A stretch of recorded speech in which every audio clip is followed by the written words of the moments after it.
on the LSAT, it's like, it can really make you feel dumb to get things wrong. Because it's English, it's words on a page. Why isn't it clicking? So you could spend an entire hour going over one problem in depth.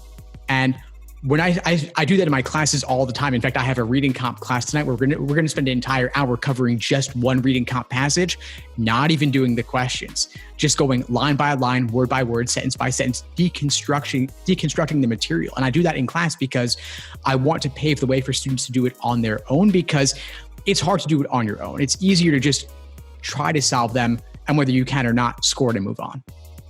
I think that's a great point, and there's actually a lot of overlaps with that and MCAT instruction. When I have my students in our program, what we tell them is by far the most important thing you're going to do to improve your score is reviewing that exam. I don't care what you get on the test. I don't care how badly you're doing on practice questions. It's the review that is, if you skip that part, you're not going to see the improvements. Yeah, you'll see maybe small incremental improvements just because you're doing more questions, but that review, it can make or break the difference between a top scorer and not. And so it's actually sometimes better to do less exams, because a lot of my students always freak out because I actually don't have them in the entirety of their prep do a absurd number of exams. I have them do a lot of practice questions, but not a lot of full-length practice tests. All the big ones that they should be doing, they do.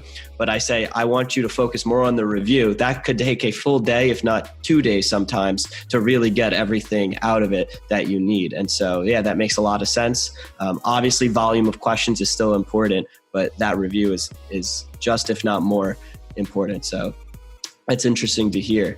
And so when you're breaking it down also, because I will say there's probably some differences between the MCAT and LSAT in the fact that a lot of times, let's say you get a question wrong on MCAT, there is some reading comprehension, but a lot of times it might also be, I just didn't know that content, so I'm going to go and memorize it. How does it work for the LSAT, where I have to imagine it's tough sometimes because that exact question, you're never really going to see that content again, maybe the structure of it. But does that make sense what I'm asking? Yeah, I'm really glad you asked that, because the LSAT does not contain memorization. So that could be one key difference there. But there are certain patterns that repeat. There are certain question types. Like, for example, in logical reasoning, there's something like 15 different question types based on what's called the question stem. So they'll ask you to strengthen an argument or weaken an argument or identify the flaw in an argument. And so some students may notice trends where they have more trouble with flaw questions than with strengthening questions, in which case you've ID'd a weak area, drill flaw questions on the side to get better at figuring out exactly what you need to do to ID a flaw. It could be that you prephrase or predict the flaw, articulating it for yourself before looking for the description of it in the answer choices.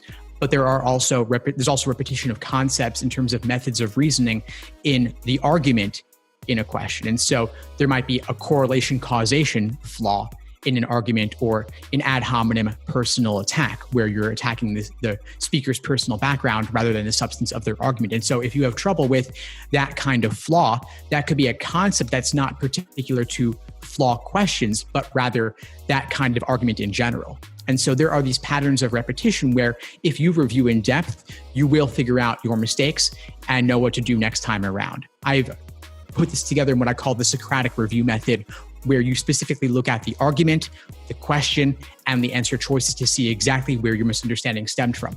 It takes time, but it's worth it. And I actually have students write out their thought processes like they were writing actual explanations to explain to somebody else. It takes a lot of time. You can't do this for every single problem you ever attempt, and not even all the ones you get wrong, which is why I'll say do fewer questions in more depth, like we talked about. And I also recommend, like you said, not even doing a cold diagnostic. So you didn't actually say that, so I don't want to put words in your mouth. But what I was saying is, like, for the LSAT, because there's so much to learn up front and kind of everybody needs to learn the same things, I actually personally don't recommend doing a cold diagnostic before jumping in.